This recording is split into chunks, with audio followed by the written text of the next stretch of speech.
Yuki Tsunoda's future in Red Bull is now more or less over after the Austrian squad decided to continue the collaboration with Perez. And the question that's arisen among the F1 experts is, did Tsunoda outgrow Red Bull? We all know how the Racing Bulls, formerly known as Alpha Tauri, serve as a breeding ground for Red Bull's drivers. But it seems like the narrative has changed now after Perez became Verstappen's longest ever teammate and the man who would have spent the most years as a second driver in Red Bull. So is Tsunoda out of the Red Bull's big picture? And if so, where can he find his future home?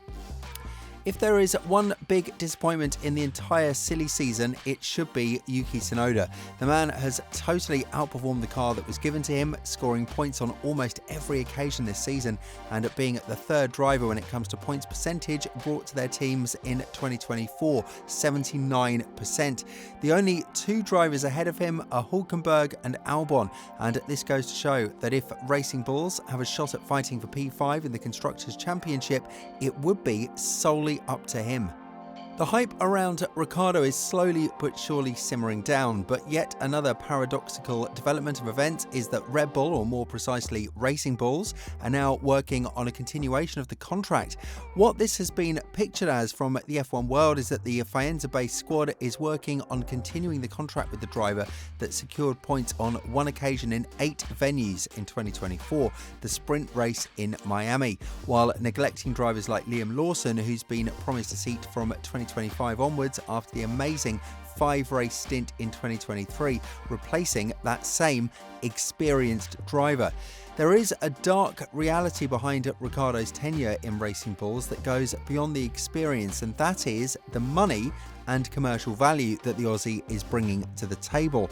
That's the same case that Perez got his seat extended in Red Bull. He does not pose a threat to Verstappen's championship hopes, and he brings in a lot of sponsors and viewership from Mexico, which the Austrian team obviously appreciates a lot.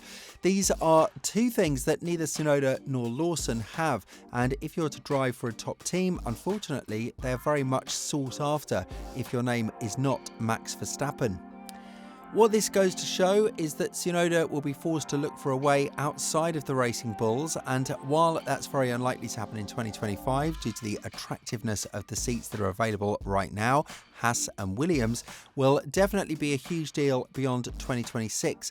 Honda is taking care of their drivers a lot. One of the reasons why Tsunoda remained a driver in Alpha Tauri in 2021 despite his terrible form and tantrums in the middle of the race was exactly the support he received from the Japanese manufacturer.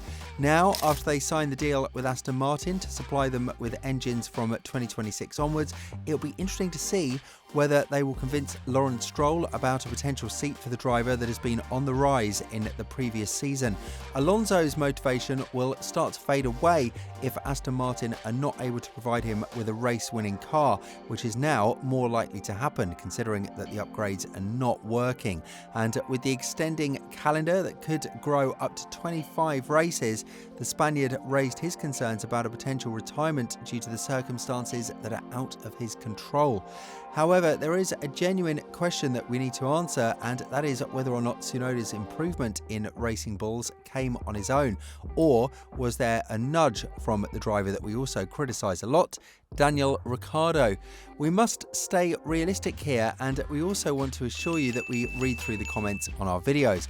In this case, we can't help but note the help that Ricciardo has put into Racing Bull's development of the car.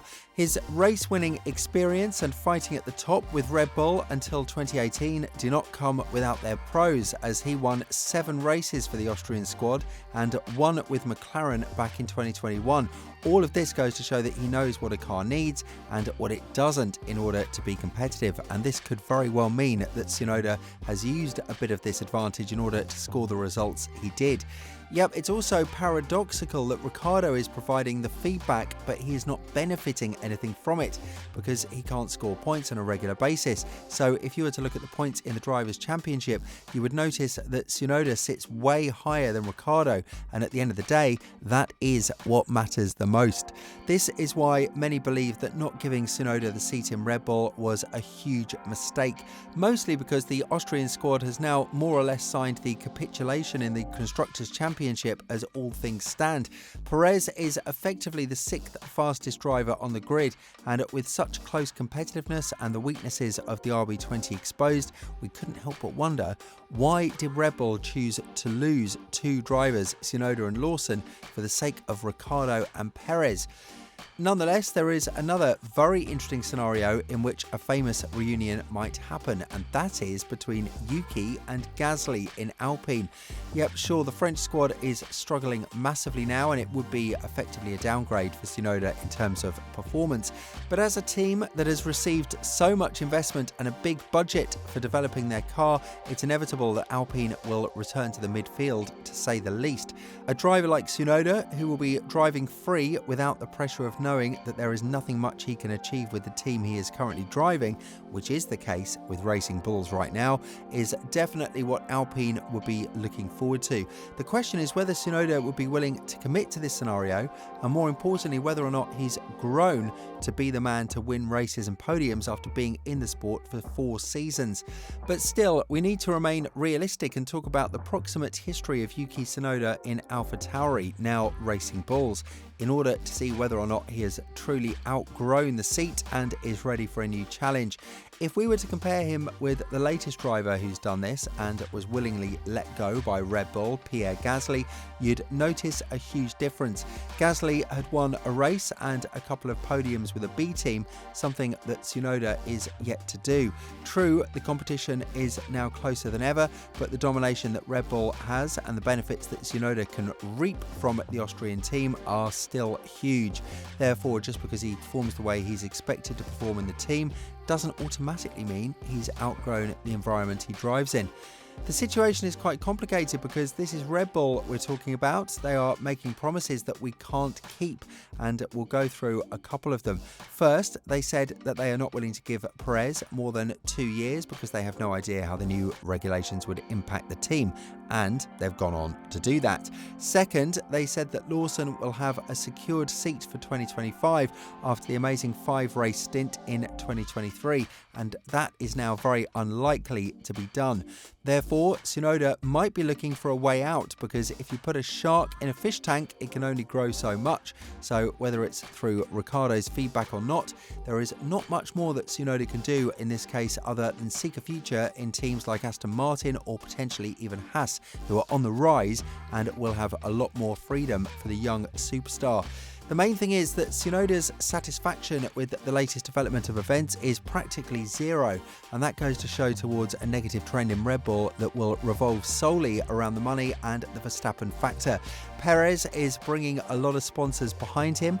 Ricciardo does the same with the massive commercial influence he has over the team. Let's not forget he was the primary reason why Visa Cash App came through with the title sponsorship in the first place, and Tsunoda has none of that. The results are there, but this is a harsh world in which money dictates the tempo of the events, and in this case, Tsunoda might be leaning on Honda and their potential influence over Aston Martin's lineup, which can be a good shoulder to lean on, considering that Lawrence Stroll is very dissatisfied with the current development in Aston Martin and will be aggressively looking for change. With all this in mind, do you think that Tsunoda will be better if he leaves Red Bull's nest immediately, or do you think he should wait it out for the next silly season, which is scheduled to happen around 2026?